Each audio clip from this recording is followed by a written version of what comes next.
오늘 저희들에게 주신 하나님 말씀 함께 보겠습니다. 요한복음 16장 7절에서 11절의 말씀입니다. 제가 한 절 읽고 그 다음 절 여러분들이 읽고 말씀 우리 교독하고 마지막 11절은 함께 읽겠습니다. 7절 그러하나 내가 너희에게 실상을 말하노니 내가 떠나가는 것이 너희에게 유익이라. 내가 떠나가지 아니하면 보혜사가 너희에게로 오시지 아니할 것이요 가면 내가 그를 너희에게로 보내리니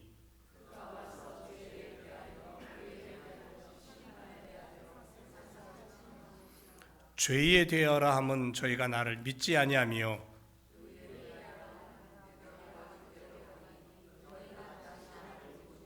다 같이 심판에 대하라 함은 이 세상 임금이 심판을 받았음이니라. 아멘. 오늘 말씀의 제목은 실상을 말하노라 합니다. 실상을 말하노라. 지난 주일 우리 성령 강림 주일을 보냈습니다. 성령 하나님의 임재, 그것은 곧 능력입니다. 그래서 성령의 임재로 능력받고 복음의 증인되어 살아가는, 그래서 성령께 붙잡혀 사는 믿음의 삶을 우리가 살아야 될 줄로 믿습니다.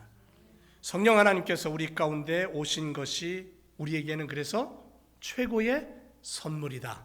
그렇게 말씀드렸죠. 최고의 선물이다.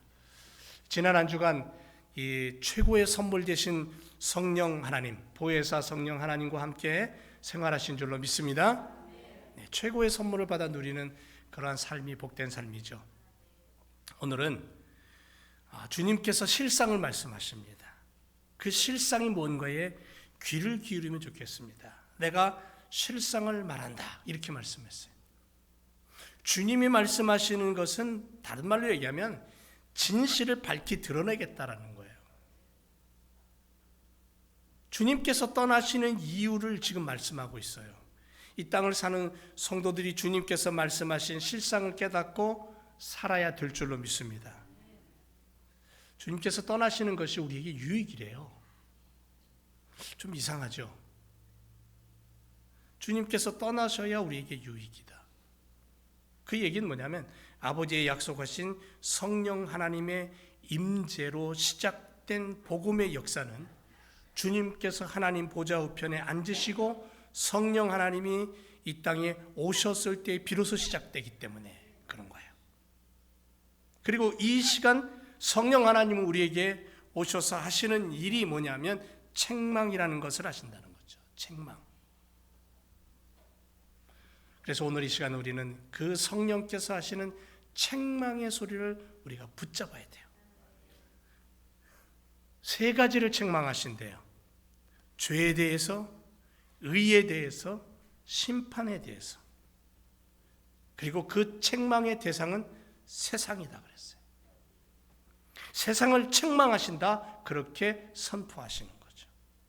그러니까 우리가 성령 강림 주일을 마치고 성령 강림 후 첫째 주일을 오늘 우리가 예배를 드리면서 주님이 우리에게 성령을 주시는 그 진실한 의도가 뭐냐, 그 실상이 무엇인가를 우리가 분명히 파악하고 성령의 사람으로 살아야 될 줄로 믿습니다. 여러분, 우리들의 삶에 있어서 책망을 좋아하는 사람은 없어요. 누군가 나를 향해 책망한다 그러면요 굉장히 기분이 나쁠 겁니다. 때로는 내가 실수했다 할지라도. 누군가를 책망한다는 거 쉬운 일 아니죠. 심지어는 가족들 간에도 함부로 책망을 할 수가 없죠. 왜? 그것을 통해서 관계가 서먹해지고 때로는 멀어지기도 하기 때문에 그렇습니다. 그런데 성경을 들여다보니까 성경은 우리들에게 다음과 같이 얘기를 해요. 디모데후서 3장 16절에 모든 성경은 하나님의 감동으로 되었다. 그리고 그 감동으로 기록된 하나님의 말씀인 성경은 어떤 일을 하냐면 교훈과 책망과 바르게 함과 의로 교육하기에 유익하다. 이게 성경이에요. 성령 하나님이 우리 가운데 오신 이유가 뭐냐? 성령 하나님이 우리 가운데 오신 분명한 목적이 뭐냐? 유익을 주시기 위해서 오셨다. 유익함을 위해서.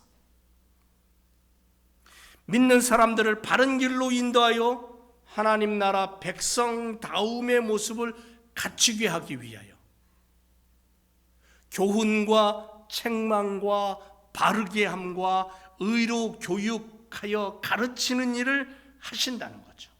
그래서 성령님의 인도하심은 우리들에게는 놀라운 유익함이 있다라는 거예요. 그래서 하나님의 말씀을 가지고 성령의 인도하심을 따라 그 말씀을 깨닫고 내가 그 말씀대로 변화되어 이 땅을 살아갈 때에는 이와 같은 놀라운 역사를 이루신다는 거죠. 성령 하나님이 그 일을 하신다는 거예요. 왜냐하면 우리는 연약하기 때문에, 우리는 늘 실수가 많기 때문에. 미국 텍사스주에 스톤 브라이어 그 커뮤니티라는 교회가 있어요.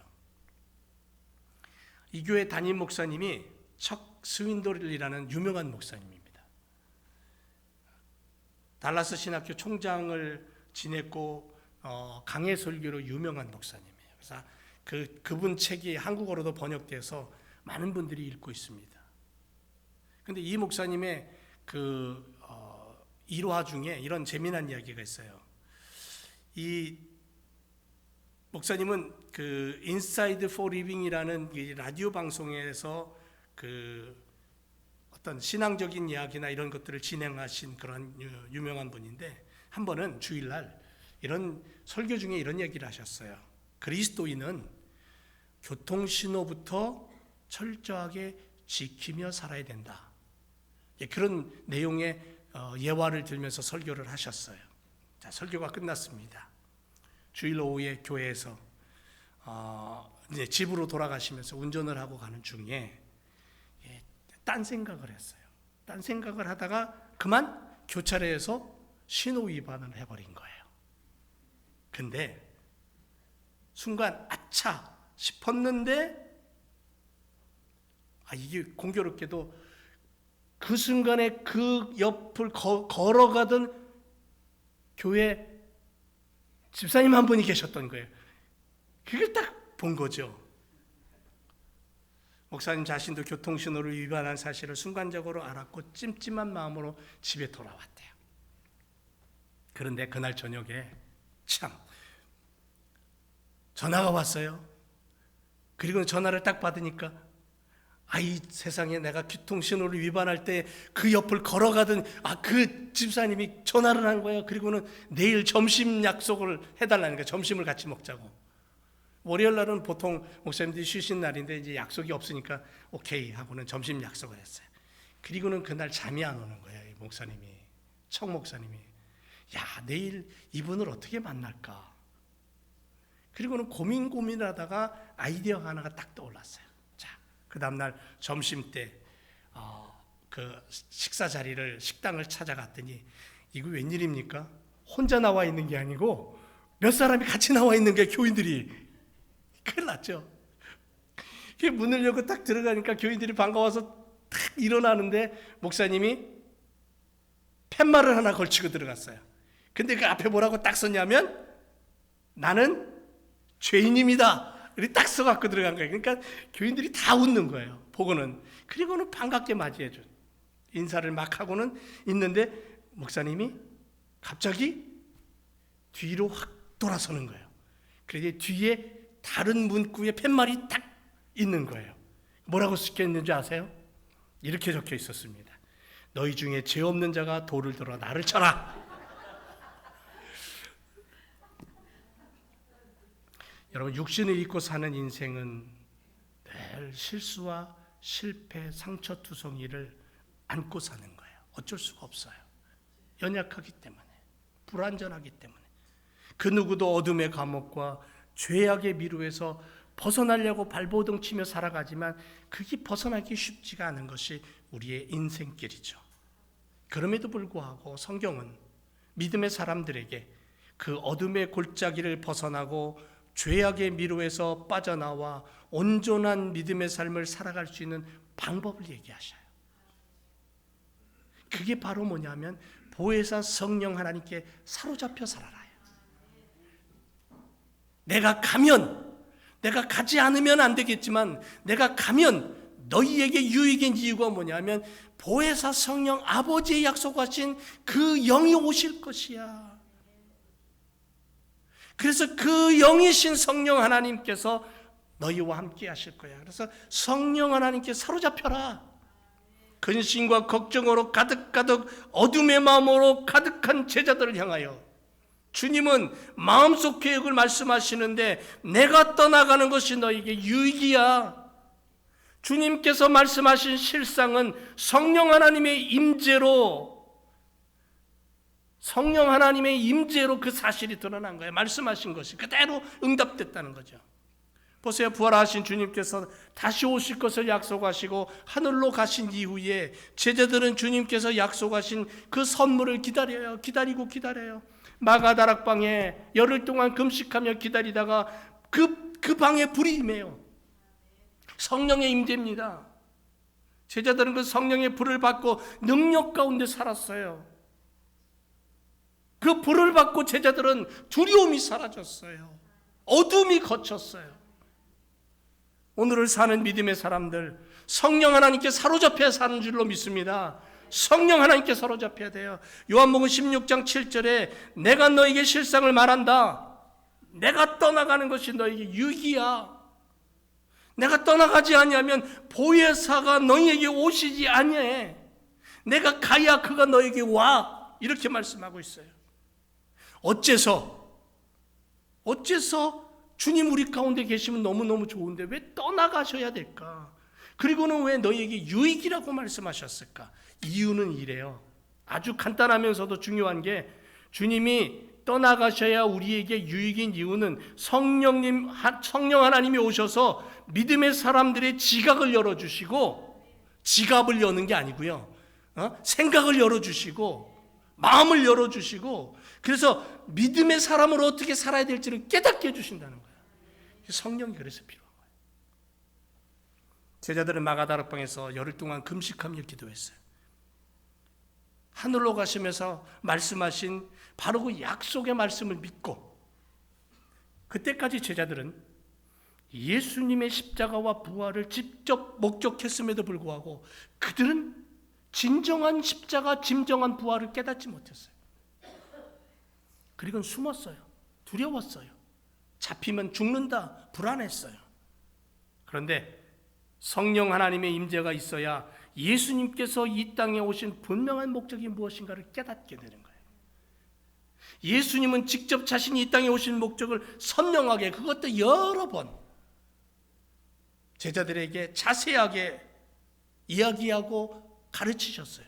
그런데 제자들은 쇠기의 경일기, 십자가의 죽으심, 구원을 말씀하실 때 제자들은 뭐라고 있었습니까? 네가 높니 내가 높니, 네가 크니 내가 크니, 내가 높은 자리, 예수님이 오른편에 앉을 거야 왼편에 앉을 거야, 자리 다툼하고 있었어요. 사도행전 2장 1절에 오순절날이 이미 이름에 저희가 다 같이 한 곳에 모였더니 호련히 하늘로부터 급하고 강한 바람 같은 소리가 있어 저희 앉은 온 집에 가득했고, 불의의 혀같이 갈라지는 것이 저희들 각 사람 위에 임하였고, 저희가 성령의 충만함을 다 받고 성령의 말하게 하심을 따라서 방언으로 말했다. 성령의 불이 임했다는 거예요. 이 사건을 시작으로 그들은 예수님을 알았어요. 성령 받고 났더니 예수님의 십자가를 이해하고 부활을 이해하고 다시 오실 재림의 예수님을 소망하게 되었어요. 요한복음 16장 14절에 그가 내 영광을 나타내리니 내 것을 가지고 너에게 알리겠다 그랬어요. 성령이 임하니까 예수님을 알게 되는 거예요. 성령의 불을 받으니까 하나님의 능력이 나타나서 예수 그리스도를 전할 수 있었던 거죠. 정확하게 예수 그리스도를 알고 예수님을 전하는 능력이 생긴 거예요. 그래서 예수님이 가시는 것이 유익인 이유가 첫 번째는 성령이 오셔야 내가 예수님을 알게 돼요. 그래서 성령은 예수 그리스도를 알리는 영이에요. 우리 성령 받아야 돼요. 예수님을 알기 위해서는 성령 받아야 돼요. 예수님을 더 깊이 알려면 성령의 충만함으로 살아야 돼요. 또 하나는 예수님은 육체로 존재하는 분이지만 그분이 제자들 곁을 떠나가시면서 제자들을 홀로 남겨두셨어요. 그래서 예수님이 걱정스러운 거예요. 그런데 성령이 오시니까 혼자가 아니에요. 성령이 늘 역사하시는 거야. 늘 함께 하시는 거야. 언제 어디서든 어느 상황 속에서든 성령은 역사하시는 거야. 성령은 동행하시는 거야. 그래서 성령 받아야 돼요. 성령 받으면 늘 주님과 동행하는 거예요. 성령 받으면 늘 하나님의 말씀과 동행하는 거예요. 그래서 성령 받으라 말씀하는 거예요. 예수님이 말씀하시는 이 실상을 우리가 분명히 깨달아야 되죠. 또 하나는 예수님께서 이루신 구속사역을 완성하는 일을 하게 돼요. 예수님은 유대 땅 거기서 그 골고다 언덕에서 십자가에 죽으셨어요. 그런데 그 땅의 사람들도 그 시간에 그 예수 그리스도를 영접하지 못하는 무리들이 너무 많아요. 제자들도 두려워서 도망갔잖아요. 그런데 성령 받고 났더니 그 십자가의 보혈의 피와 그 구원의 역사를 깨닫게 되고 알게 됐어요. 그래서 베드로는 나가서 외쳤어요. 예수 그리스도를 외쳤어요. 그리고는 베드로의 설교 한 번에 3,000명, 5,000명이 회개하고 돌아와요. 성령 받으니까 예수 그리스도의 사역의 완성을 향해 달려가는 제자가 됐다는 거죠. 예수님이 십자가로 구원을 이루셨지만 온 지구촌 구석구석에 복음의 역사를 이루고 수많은 영혼들을 건지고 십자가를 이야기하는 그 일은 제자들이 했던 거죠. 그 제자들이 어떻게 했어요? 성령 받으니까 했다는 거예요. 성령이 없으면 못해요. 이렇게 우리들에게 유익되는 성령 하나님의 임재로 벌어지는 일이 생겼어요. 성령이 오셔서 하시는 일이 무엇인가를 우리는 깨닫게 됐어요. 요한복음 16장 8절에 그가 와서 무엇을 얘기해요? 죄에 대해서, 의에 대해서, 심판에 대해서 세상을 책망한다 그랬어요. 주님께서 계속해서 살아생전에 세상을 책망했어요. 그런데 성령께서도 오셔서 그 일을 같이 행하시는 거예요. 여러분, 책망한다는 뜻이 죄를 깨닫게 한다, 꾸짖게 한다라는 의미를 갖고 있어요. 그러니까 잘못된 것을 깨닫게 하여 바로 잡는다라는 거죠. 책망한다라는 것은. 그래서 표준 세번역에 보면은 그가 오시면 죄와 의와 심판에 관한 세상의 그릇된 생각을 꾸짖어 바로잡아 주실 것이다, 이렇게 해석을 하고 있어요. 보혜사 성령님의 임재는 잘못된 것을 깨닫게 하는 것에 그치지 않고 회개하여 바른 길로 돌이키게 하는 것이 최종 목표라는 거죠. 이게 변화예요. 하나님의 백성으로서의 변화, 잃어버린 하나님의 형상의 회복으로서의 변화예요. 왜 책망합니까? 무엇 때문에 책망하십니까? 허물이 있기 때문에 책망하죠. 칭찬을 받으면 잘하는 사람한 몫이에요. 잘하는 사람한테 칭찬을 해요. 꾸지람을 하잖아요. 이거는 잘못된 사람의 몫이죠. 잘못했고 실수했고 실패했으니까 그런 것들에 대한 꾸지람과 교훈이 필요한 거죠. 선하고 의로운 사람에게는 칭찬이 따르지만 악하고 불의한 사람에게는 책망이 따릅니다. 그런데 성령님, 그분이 세상에 오셔서 하시는 일을 책망하는 일을 한다는 거죠. 세상이 깨닫지 못하는 더러움 속에 빠져 있다라는 거예요. 그가 와서 죄에 대해서, 의에 대해서, 심판에 대해서 세상을 책망하겠다. 그리고 9절에 가서 뭐라 그러냐면 죄에 대하라 하면 저희가 나를 믿지 아니합니다. 여러분, 이 부분에서 죄라는 게 뭐예요? 죄. 보통 세상은 죄라고 이야기할 때에 세상이 정한 법률, 그것을 위반했을 때 죄예요. 윤리나 도덕, 양심에 위배되는 행위를 했을 때 죄라는 이야기를 꺼냅니다. 앞에서 말씀드렸듯이 청 목사님이 신호 위반을 한 거, 그거 그 세상 법에 의하면 죄라는 거죠. 인간으로 살아가면서 법과 질서를 100% 다 준행하며 산다는 건 불가능한 일이에요. 그러니까 결국은 뭐냐면 죄를 벗어버릴 수 없다. 그렇다고 세상에 법과 질서, 윤리와 도덕이 없어야 된다? 아니요, 있어야 되겠죠. 근데 성경은 세상의 차원과 좀 다르게 얘기합니다. 죄라는 것을 하나님의 거룩과 연관을 시켜 놓습니다. 거룩성에 관련해서 죄를 규정하고 있다는 거죠. 하나님과의 약속을 어기고 죄에 빠진 인간은 하나님의 형상을 잃어버렸어요. 하나님의 모습을 잃어버렸어요.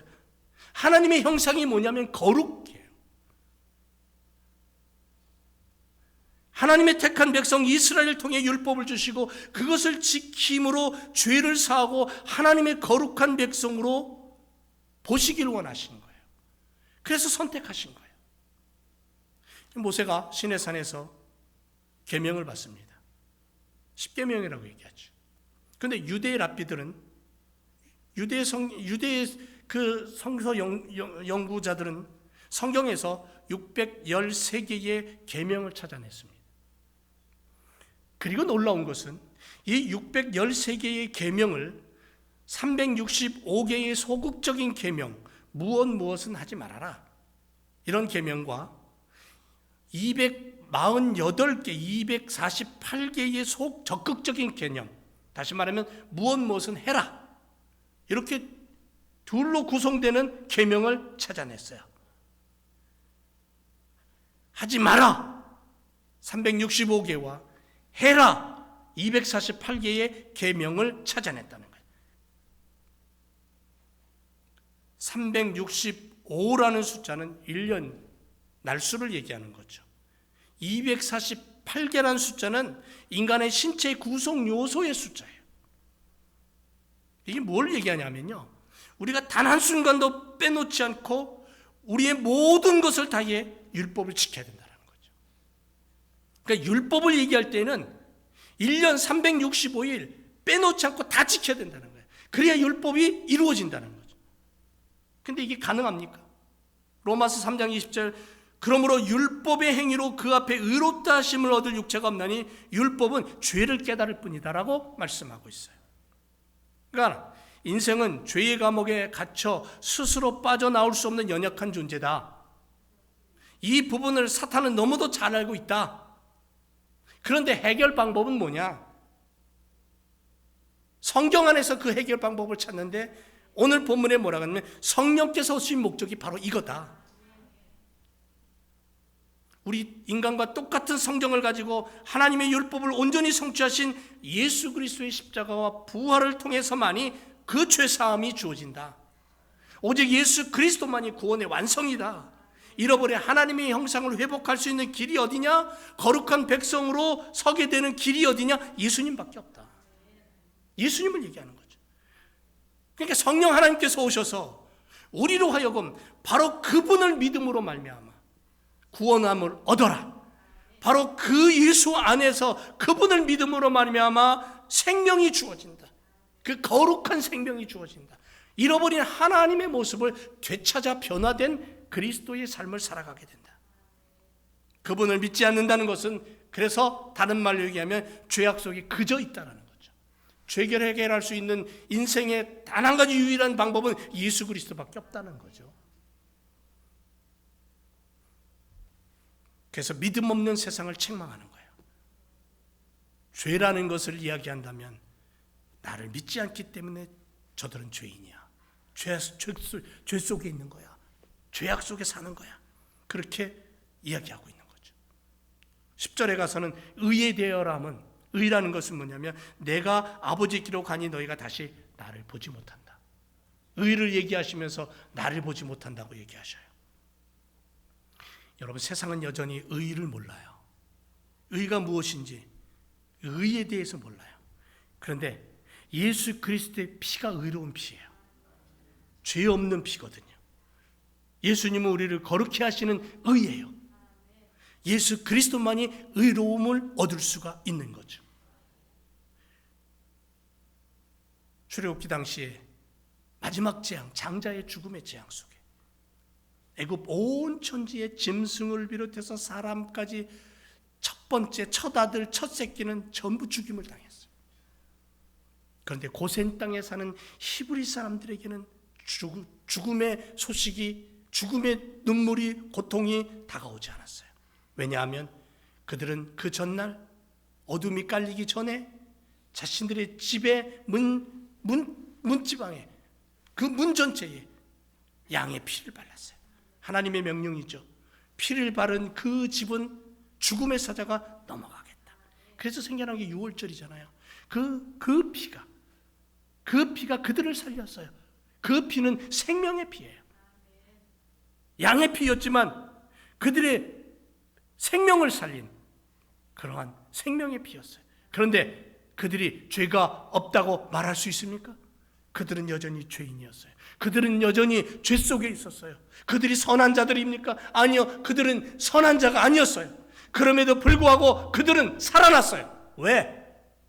하나님의 약속을 믿고 하나님의 뜻에 따라 그 집 문지방에 피를 바르고, 그래서 하나님이 죽음의 사자를 보냈을 때에 그 피를 바른 그 집은 넘어가게 하셨어요.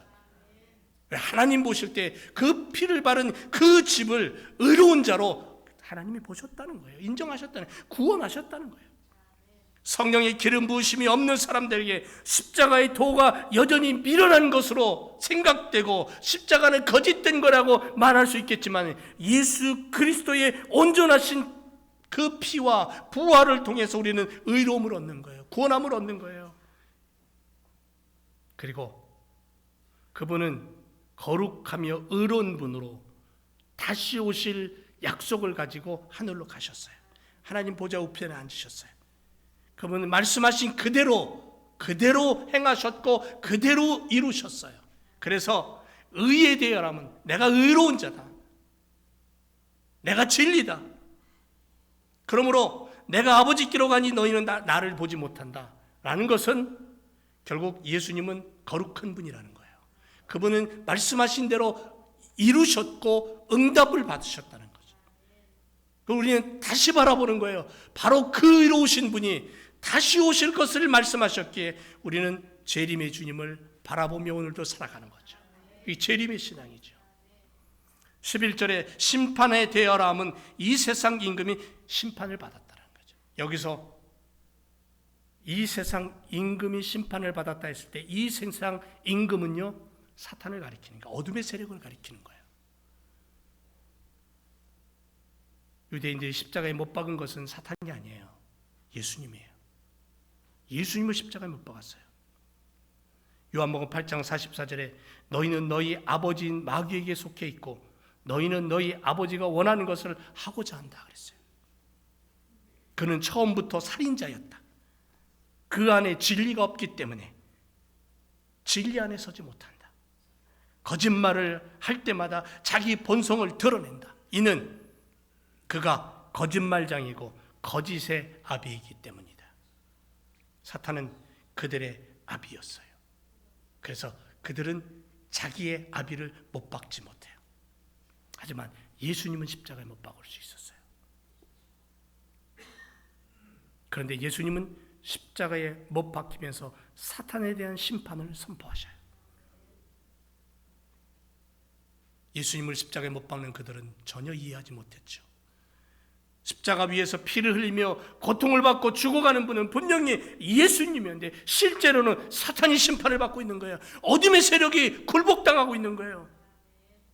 나는 너로 여자와 원수가 되게 하리니 내 후손을 여자의 후손과 원수가 되게 하리니.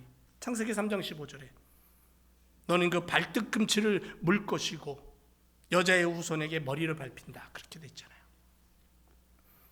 어둠의 세력 사탄은 사람들을 선동해서 예수를 십자가에 못 박아 승리한 줄 알았지만 그 십자가가 땅에 박히는 그 순간 자신의 머리가 박살나는 것은 깨닫지 못했다는 거죠.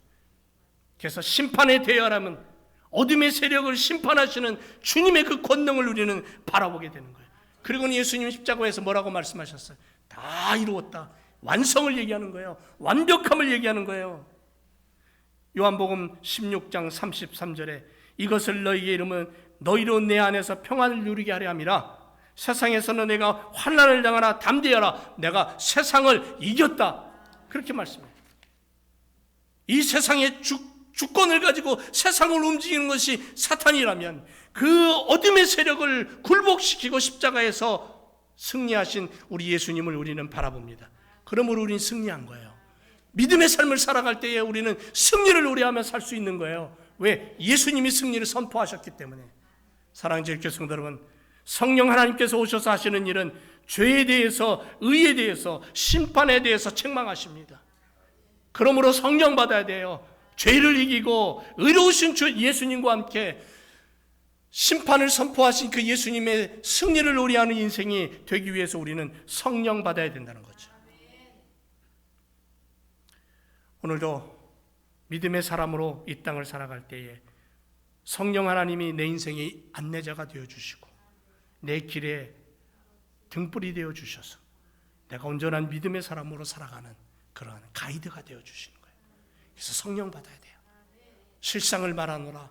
너희가 성령을 받아야만이 죄를 이기고 의에 거하고 심판이 아닌 생명으로 하나님의 영광을 드러낼 수 있다고 말씀하시는 주님의 음성을 우리가 오늘도 귀담아 마음속에 되새기면서 성령 받아 성령의 사람으로 이 땅을 살아 그리스도의 온전한 일꾼으로 하나님 나라를 선포하는 우리의 믿음의 삶이 되어야 될 줄로 믿습니다.